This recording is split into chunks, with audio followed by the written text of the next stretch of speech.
আপনি যদি দুনিয়া এবং আখিরাতে সুখে শান্তিতে থাকতে চান, তাহলে যখনই সময় পাবেন ইখলাসের সাথে, একনিষ্ঠতার সাথে বেশি বেশি এই দোয়া পাঠ করুন।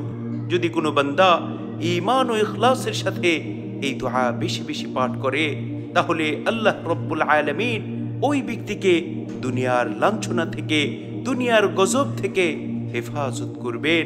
শুধু তাই নয়, মহান মালিক ওই ব্যক্তিকে আখিরাতের ভয়ঙ্কর আযাব থেকে নিরাপত্তা দান করবেন। সুবহানাল্লাহ, সুবহানাল্লাহি ওয়া বিহামদিহি, সুবহানাল্লাহিল আযীম।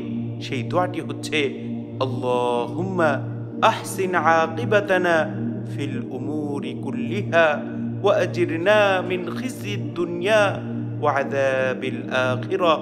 দোয়াটি আবারও বলছি, আল্লাহুম্মা আহসিন আকিবাতানা ফিল উমুরি কুল্লিহা ওয়া আজিরনা মিন খিজিদ দুনিয়া ওয়া আযাবিল আখিরাহ। হে আল্লাহ, হে আমার মালিক, আপনি সকল ক্ষেত্রে আমার পরিণাম ভালো করুন।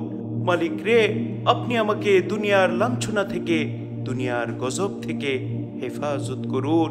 ওগো আমার মালিক, ওগো আমার রব, আপনি আমাকে আখিরাতের আযাব থেকে মুক্তি দান করুন। সুবহানাল্লাহ, সুবহানাল্লাহি ওয়া বিহামদিহি, সুবহানাল্লাহিল আযীম। কি চমৎকার দোয়া! সুতরাং যদি কোনো বান্দা দুনিয়ার লাঞ্ছনা থেকে, দুনিয়ার গজব থেকে নিরাপদ থাকতে চায়, আখিরাতের ভয়ঙ্কর আযাব থেকে মুক্ত থাকতে চায়, তাহলে ওই ব্যক্তি যেন বেশি বেশি এই দোয়া পাঠ করে, আল্লাহুম্মা আহসিন আকিবাতানা ফিল উমুরি কুল্লিহা ওয়া আজিরনা মিন খিজিদ দুনিয়া ওয়া আযাবিল আখিরাহ। আল্লাহ রব্বুল আলামিন আমাদের প্রত্যেককে বেশি বেশি এই দোয়া পাঠ করার তৌফিক দান করুন। আমিন।